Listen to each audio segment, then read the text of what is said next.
This episode of the podcast is brought to you by our friends at Regrow. Hey, cannabis operators, got a couple questions for you. Are your SOPs tied directly to your cultivation plans? Can you easily manage your inventory and workforce and vendors from a single system? Can you manage compliance across multiple licenses and states? Do you have performance analytics to help you maximize your 24-month cultivation and manufacturing plans? If this is not the case, Regrow is there to help. They can help you maximize your yields and consistency. Think of Regrow as the single pane of glass view into your entire supply chain. They're available globally with native localization and foreign language support. So if you're a cannabis company searching for a strategic business partner to help you automate your business, scale effectively, and make the supply chain work for you, you can find Regrow at regrow.io. That's regrow.io. Regrow, the premier cloud-based cannabis supply chain management system.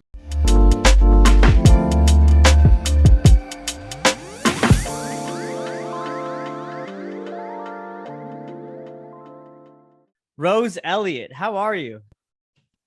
I am good. How are you? I'm doing well. Welcome to the podcast. I'm really excited to be talking to you today about the company that you co-founded, Komplyd, an API-first cannabis compliance as a service platform. Very, very interesting stuff and definitely needed within the cannabis industry, obviously, at this point in time. But before we jump into that, Rose, I did listen to another podcast that you were on recently, and you were talking about your background and your relationship with the plant, which I think started at an early age. But I think at what you're talking about as you were talking the podcast is that your relationship really evolved when you started learning about the health and wellness benefits of cannabis and how you were just fascinated with that. So why don't you talk to us about what you learned as a discovery, in the introduction with cannabis, and what fascinated you with the health and wellness efficacy of the plant? Yeah, so as I mentioned, I have had a long relationship with the plant, but only several years back did I start really learning about the health and wellness aspects. And that was through friends and family. Many friends are utilizing the plant for various medical reasons. One had arthritis, couldn't use NSAIDs anymore because she got ulcers, and CBD and cannabis were the answer, and she ended up being a big investor in cannabis because it works so well. I've had one whose son has MS who uses it as well, and I have a friend who had a husband and a brother-in-law with early stage Alzheimer's, and they utilized it to be comfortable. And as well as others, friends with cancer, etc. And that health and the wellness, that's more the medical side. And then the wellness, just friends, myself, utilizing it for sleep, for anti-inflammation. I'm very much in the health and wellness. I'm an avid CrossFitter and weightlifter. So utilizing it for anti-inflammation, it's very big in the CrossFit community. Absolutely. For CrossFit especially, right? Yeah, absolutely. And so it just really, really became fascinating when here's this plant that I've known about for more about the THC aspect, more about the recreational side of things and less about the health and wellness and medicinal. And as I learned about that, I did become absolutely fascinated. I enrolled in courses online to understand, and hope I don't Frankenstein the word, but endocannabinoid system, like understanding how the plant work. And I'm still learning that because I took it all in, retained some of it. I have to go back as I learn more and revisit it. But it's just absolutely fascinating. And then that doesn't even include the hemp part of it. So the hemp will completely, so you've got the cannabis plant just completely disrupting health and wellness, recreational and medicinal. And you've got hemp that's going to completely disrupt petrol, plastic, textile, you name it. It's such a game changer. It's fascinating. And I wanted to understand how it works. And then I started meeting, I have friends in the industry, and I started meeting more people through introductions and started understanding how the industry works. And I'm trying to figure out where do I fit into this? Where can I utilize my skills and contribute to an industry that I feel really passionate about? And nobody wants me to be a cultivator.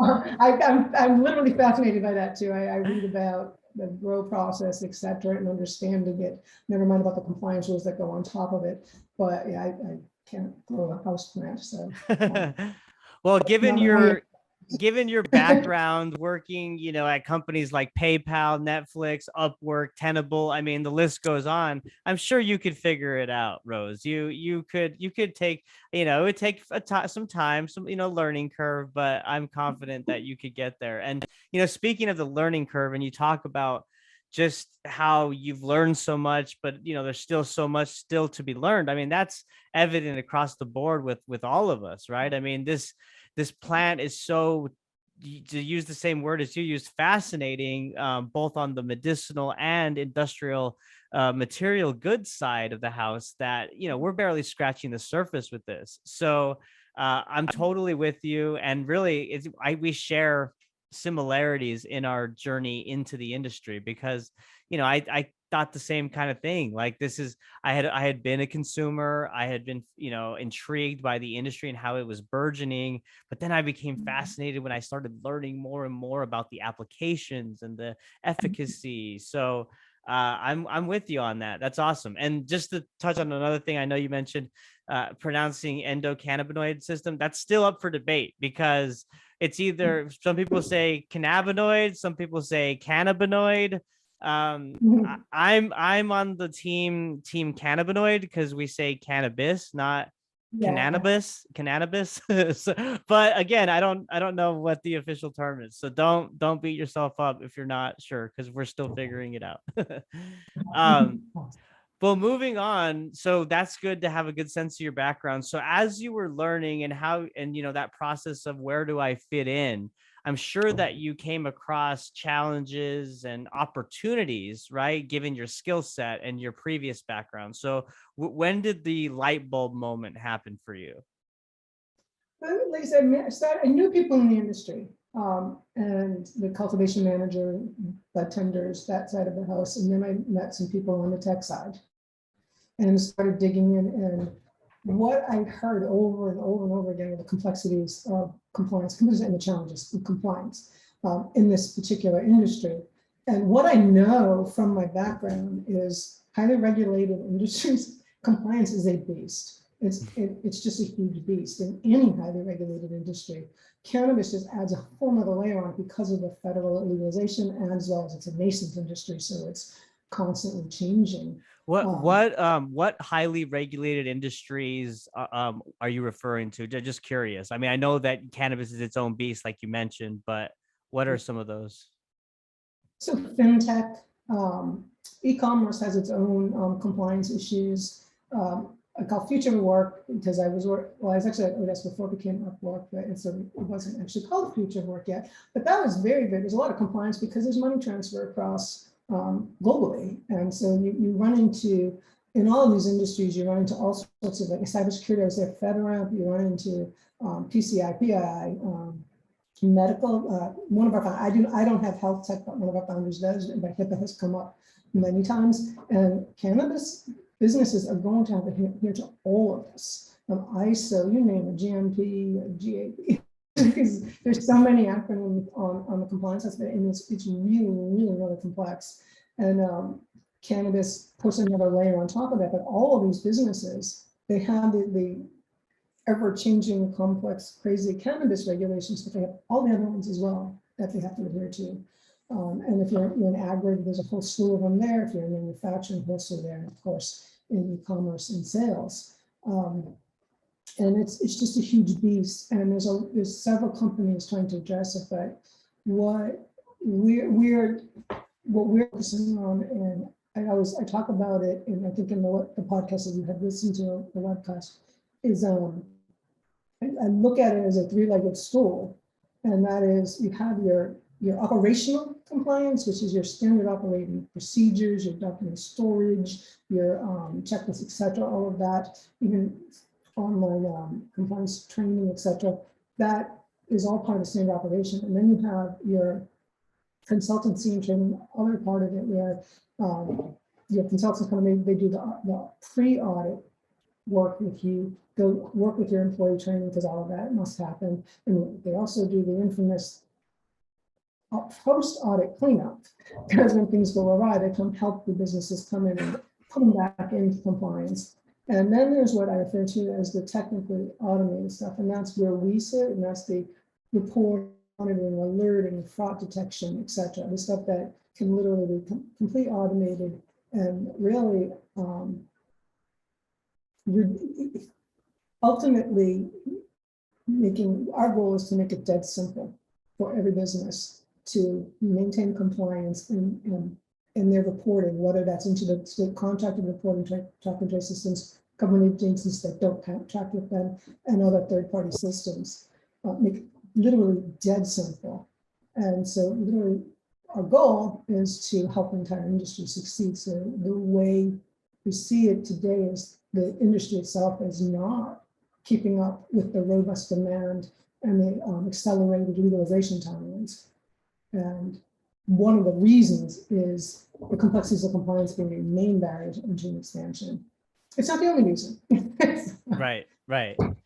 So, I mean, okay, so just stepping back a bit, when you first were, so first off, when you had your connections within the industry and you were understanding the complexity of this highly regulated industry, what year was that? That was 2019. 2019. So fast forward, we're now June 2022. How much more complex has the environment gotten? It's bad. I just say, I don't know if it got worse or if I just, the more we dig in, the more we find. So we can put it that way, but it's just, but as more and more states come on board, it adds more layers and complexity, etc. Because it's literally, I mean, it's a patchwork of legislation at every level of government. So you're not talking just state to state, you're talking state, county, local. And you know, I'm based in California, and we know California, it's I think it's still almost 2/3 of the market is still illegal. And for various reasons, part of the tax structure, which they're trying to fix, obviously the 280 burdens across the board, but also just the low level of retail operations and the cost of flower actually going down. It's really hurting the market here. I know the regulatory agencies they recently merged the 3 into 1 and they're coming up with the new rules. And the Governor Newsom recently just came out with trying to remove the cultivation tax. We'll see what happens there. I do really believe that they're putting everything in place to do the right thing. And there's a lot of good organizations here that go to the regulatory meetings and people in the business. I'm going to just do a shout out for David Hua because I think he's amazing here in California. Really, shout out to David. I had to do it because I follow him. I watched his involvement. He has made such an impact, and yeah, I think California is going to get it right. I think it's going to take a while. Yeah, no, that's encouraging to hear, though, that at least it's being addressed, right? Like if it wasn't even being discussed, that would be an issue. But there seems to be an effort to address a lot of the taxation issues and other things that are happening when it comes to regulatory compliance in California, which is great to see. Going back, you know, when you talk about just the layers of the complexity, I mean, the state level, the municipality level, right? Like it just gets narrower and narrower. And then when you talk about federal reform, like we touched on earlier with FedRAMP and, you know, CGMP and just everything that entails that whole area, like it's got to be important for businesses to start thinking about this and streamlining it if they can now, right? To avoid the headache of eventual legalization. Absolutely. There's so many pieces in it. When the federal comes in, there's one school of thought where it's going to make it easier. It's not. Nothing has ever gotten easier.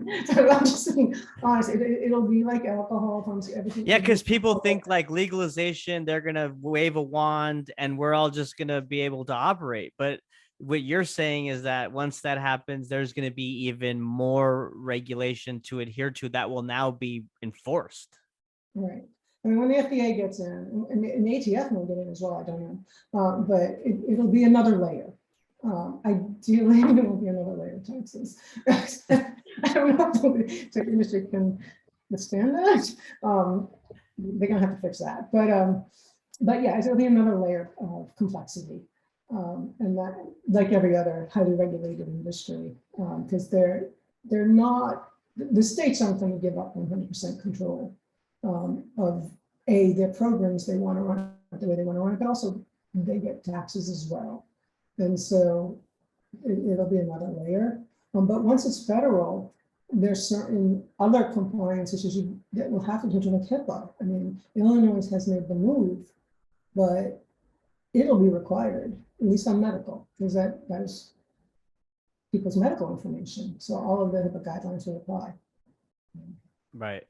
Yeah, no, that all makes sense. I want to talk about going back, I touched on your background and just the large companies that you worked for. And I'm sure that the skill sets and the things you learned and retained at those companies have translated over to cannabis. So can you talk about, how you've applied certain learnings from, say, specifically PayPal or, Upwork, that have translated into your current role as co-founder and CEO of Komplyd, and why that's beneficial for the industry as new entrants are coming on board?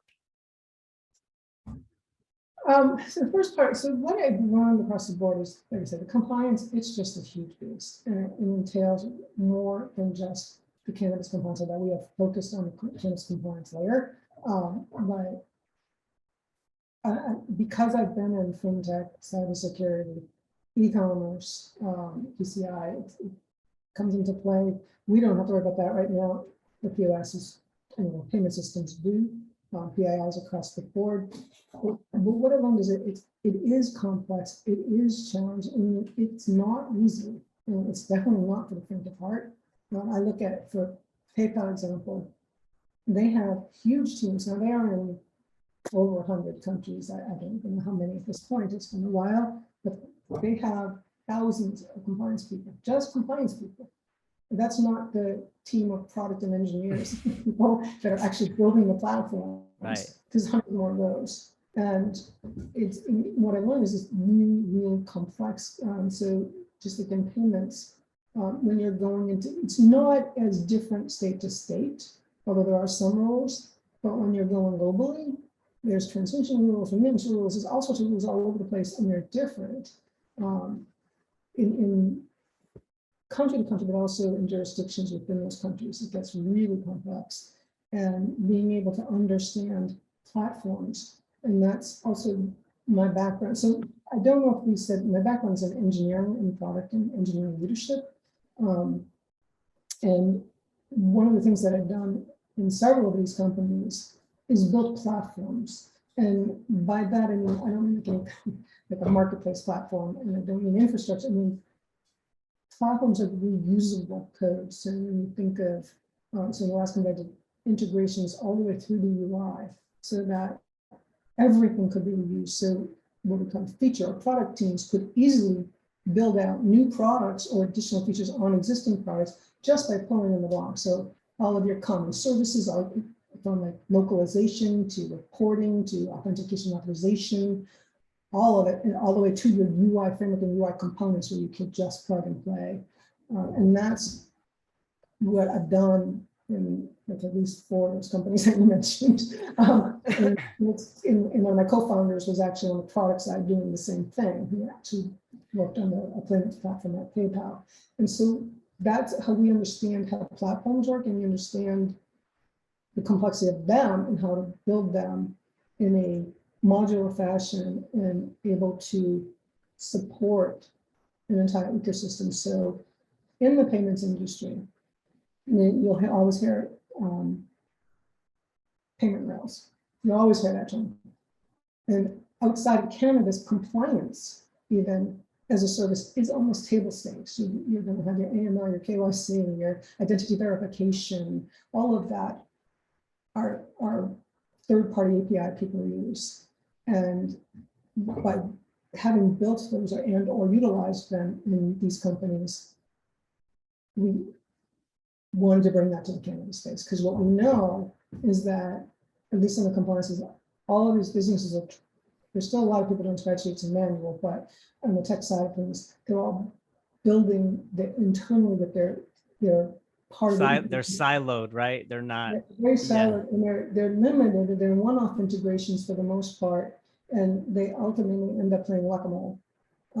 And so what we're saying is, no, we're building the rail, the compliance rails for the cannabis space, and that literally one API every state. And so that's simple for our users, not so much for us, but that's what API first companies do. They abstract out the complexities and make developing enterprise platform with these what we refer to as a utility. Then we make it easy for them, and that our customers build out amazing core products rather than focus on what should be the commodities, utility. So to quote a customer, compliance is 10% of my product, and it takes 50 to 80% of my developer time.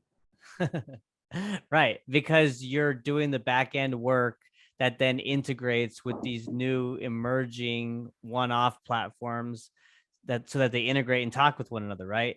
And you know what's interesting about when you talk about API first, because I've heard that term, and at first I didn't really understand, but I get it now. And it's, tell me if this is accurate, but you know, the age old challenge within technology has been system integration, right? Because technology has evolved and rapidly, just, you know, there's new platforms emerging every single day, right? And so to keep up with integration, that's just been the challenge. And I can speak, for example, as a marketer, right? Like you'll have a customer retention management platform that is well known, but you want to make sure that it integrates with your publishing platform or your, you know, social, you know, whatever, the social media listening tool or what have you. So these companies have been playing catch up to integrate, to figure that process out. And it sounds like that's what you were hired for at those various roles. And within the cannabis industry, because it's so new, it seems like, just like in every different facet, this is another opportunity to kind of avoid an issue long term by addressing it now. And it sounds like that's what Komplyd is doing. It's getting ahead of what's happened previously in traditional technology industry. Right. And you're adapting it now to cannabis to say, hey, let's get ahead of this. Let's have all these systems talk to each other. And you want to be that agnostic platform to do that. Yeah, we call it Switzerland. Yeah, but yes, exactly. And so, yeah, so we solve for compliance first as an API first, but what we've known, we look at compliance as a data issue. And basically that's what it is. It's enormous amounts of unstructured, scattered, and inaccessible data. And what we do is, by looking at it data first, also look at the system that you're referring to is, there's a step, interoperability, the non-interoperability, the highly fragmented. It's a highly fragmented technical ecosystem today. So what we found is, by actually solving compliance as a data problem and solving for compliance first, we actually solve for the scattered data and interoperability, and ultimately for interstate commerce, because we're architected to support it from day one. Right. And that's going to get really, really complex. Don't know when it'll happen. Obviously, if federal legalization passes, it will happen. I know there are efforts to make interstate commerce legal prior to that. I don't know if it will, and there's a lot of groups, and also California has proposed some legislation as well. But if it does, think about that. When I talk about the levels of rules and regulations, now you have all those levels on each side of your transaction, and we don't know what happens if the transfer goes through illegal states. We don't know. So I mean, we'll see. But yeah, we are a compliance company. I want to be really clear. That is what we're focused on. But because compliance is data, rules and regulations, and the reporting aspect of it, it's all about data. It actually helps the interoperability.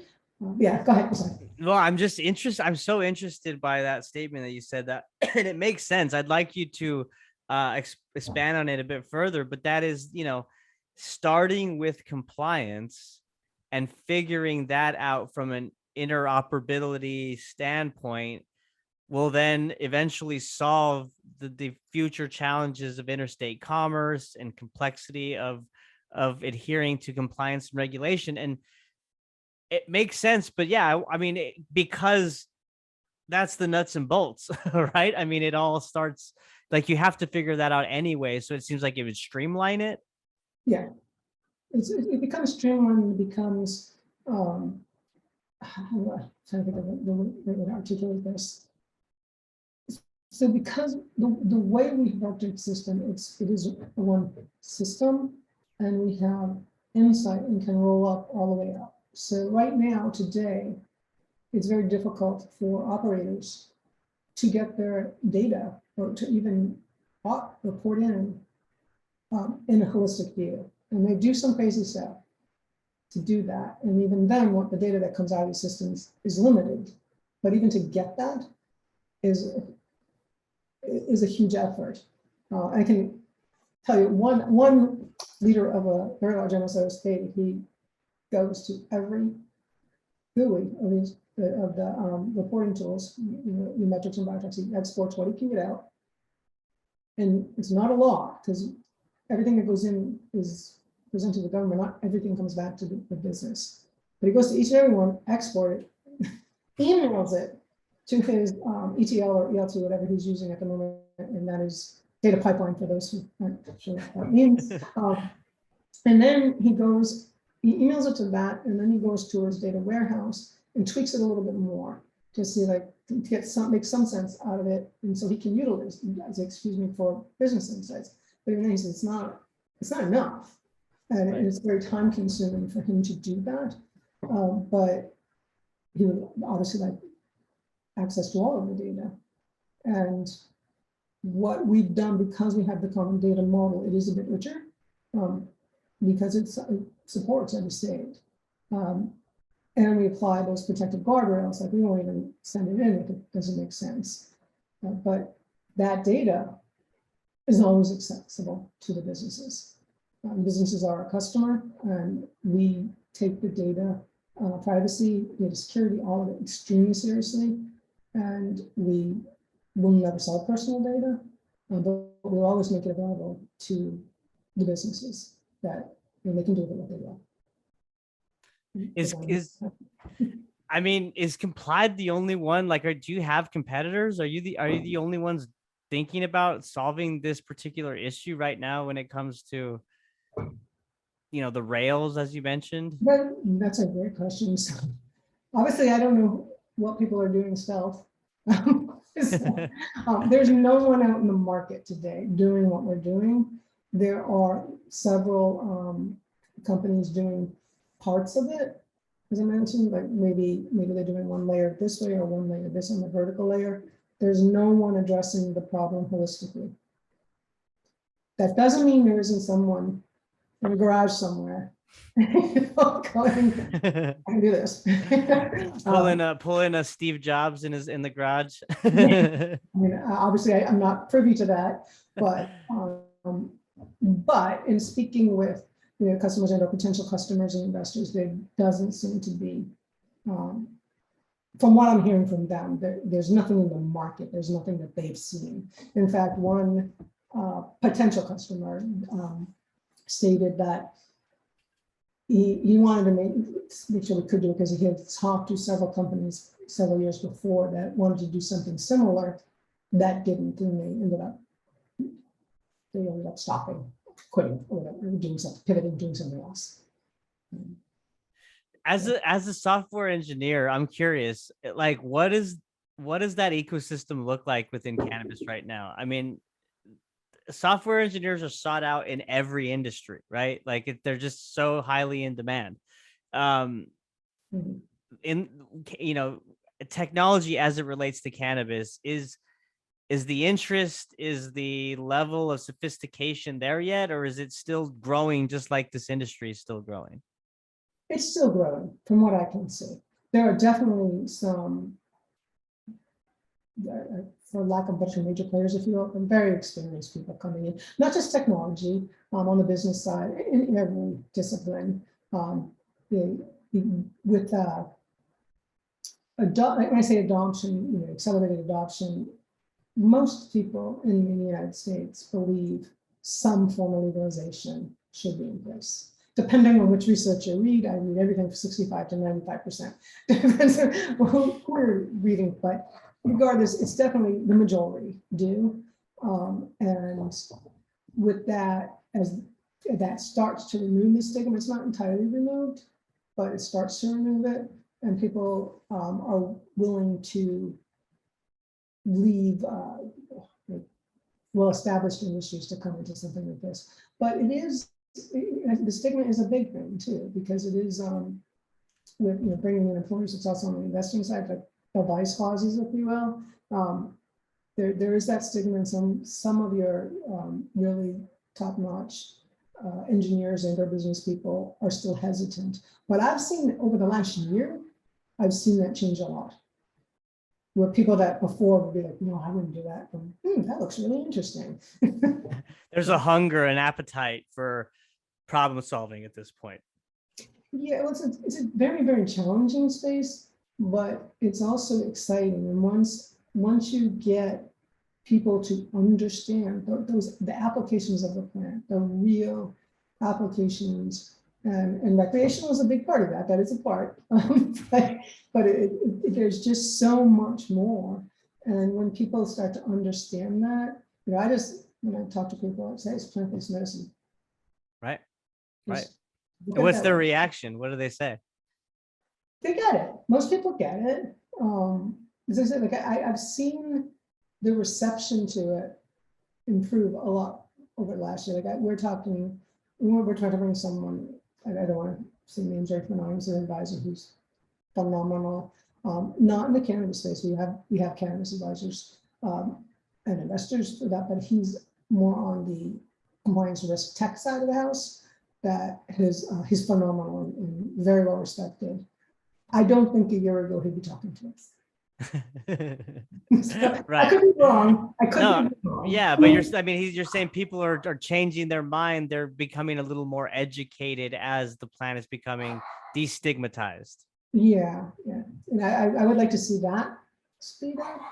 But it is becoming destigmatized. You hear about cannabis more often in the mainstream media, and not always negative ways. Like, I don't know, that the latest violence from cannabis. Like, yeah, I know. That's I like, know. what? No, You know what I don't get about that, Rose, is like why these politicians and these TV personalities still use that as like ammo for their playbook when, okay, one, anybody who's like knows about the plant or has experienced it knows that that's not true, but also the image that Hollywood has put out for so many years, right? Like if you think of a scene in a film with cannabis use, what are those people doing?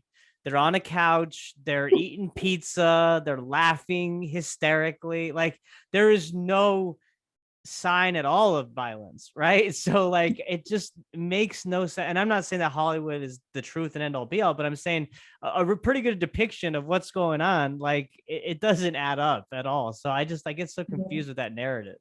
Yeah, it was that because one of our my colleagues they reached out when that came out and put it in Slack. I was like, I'm like, I've seen hungry, I've seen tired, sometimes a little paranoid, but I have never seen someone get violent on campus ever. Right. Yeah. It's like these people will say anything, it's pretty crazy. Yeah, it's just a scapegoat. It is what it is, but it's unfortunate that some do this, and so those in the industry or on the other side of that argument just need to be louder. Right. That's really what it comes down to. I totally agree. It's like who's got the louder voice and who's making the stronger argument and points, like data to back it up, right? There's a lot of data to back it up. Exactly. One of the things I had read about, I don't know if the study's still going on. This was when I was first doing a lot of my market validation, but also learning about the industry. Was in the plant was there was a study at the time um, for cannabis to treat, and I can never remember the name of it, CTE, the concussion, the Yeah, disease of CTE. concussion. You're right. Yeah. Yeah, yes. And that, like, I've told that to people and their eyes, because they know about that. And when I say, well, no, they're looking at cannabis as to treat this. And when I was looking at it, it was looking somewhat positive. I'd have to find out what actually happened Sure. there. I don't know off the top of my head. Yeah. The research, we do know research is opening up.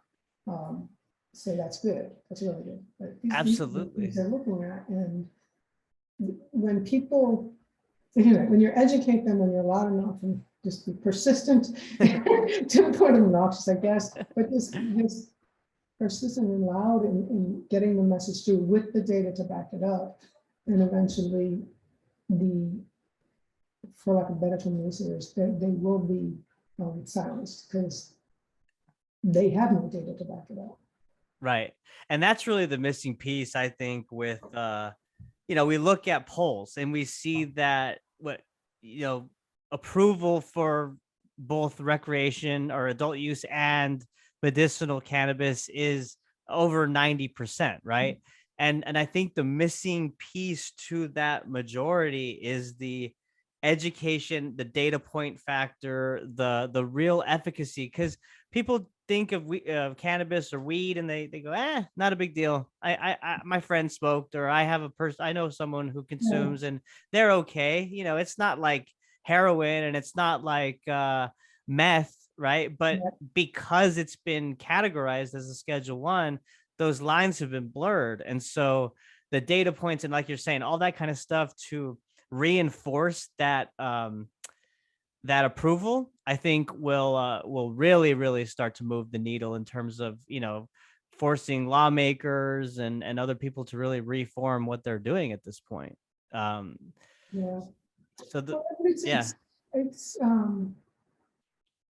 there is a lot of support for it, even in government. I mean, both sides want to pass some sort of legalization. It's just that compromise piece. Everyone's going, it's my ball, and I'm going to go home.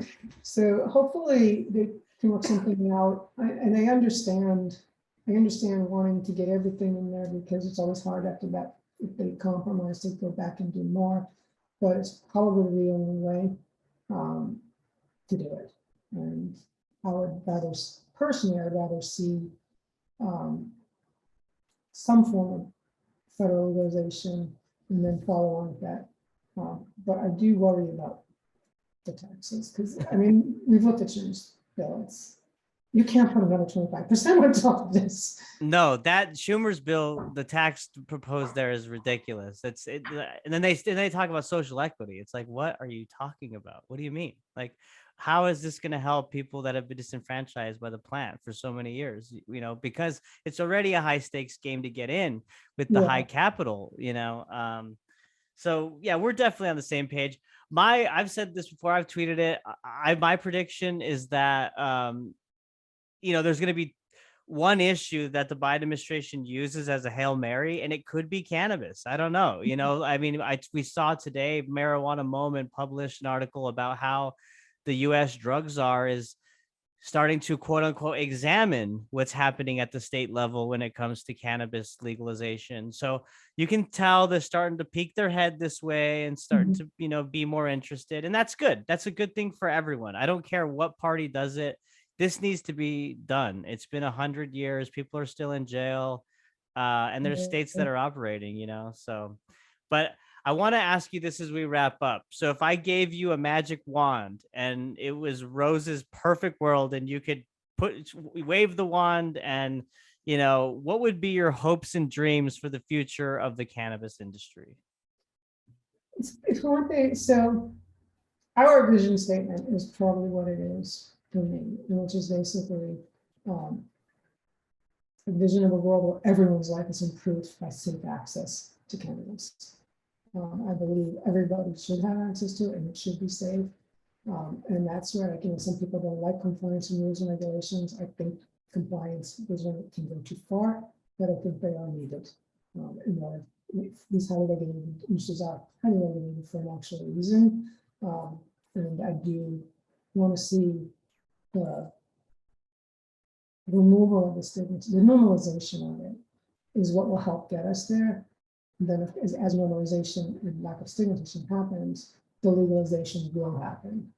And then I do expect I expect and I would say like anytime you go into a company and you have to bring in new process, you always go too far and then you have to reel it back in because you're going from nothing to go and come back. And that's, I believe, will happen here as well. The federal government come in, they'll put their extra layer on there and everything's going to get a little wonky and then it get dialed back. It's never going to be easy, but they'll dial it back. And then I think if we can streamline compliance and reduce the tax burden, the industry will explode.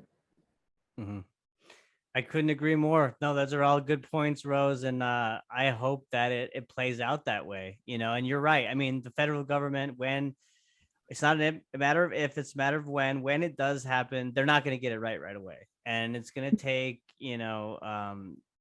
figuring it out, trial and error, some back and forth, but, with more public support and people voicing their opinions and operators, meeting with lawmakers, which I know they're already doing. I've talked to people that are doing it. We just got to continue doing that. So, yeah. Well, I really appreciate your time, Rose. This has been fun. It's been great getting to know you and your business, Komplyd.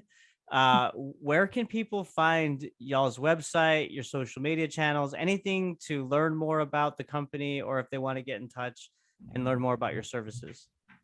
Yeah, so we are Komplyd.com, Komplyd. Komplyd with a K and a Y. And you can reach out to info@Komplyd or I'm just Rose. So you're not just Rose, you're Rose Elliott. And we'll be putting your LinkedIn link within the description box for YouTube so people can follow and learn more about what you're doing as the co-founder and CEO. Awesome. Fantastic. Thank you so much, Kevin. I really appreciate your time and I really enjoyed the conversation. Absolutely. The pleasure's all mine. Let's have you on again real soon as the industry continues to evolve. And thank you all for listening. Bye.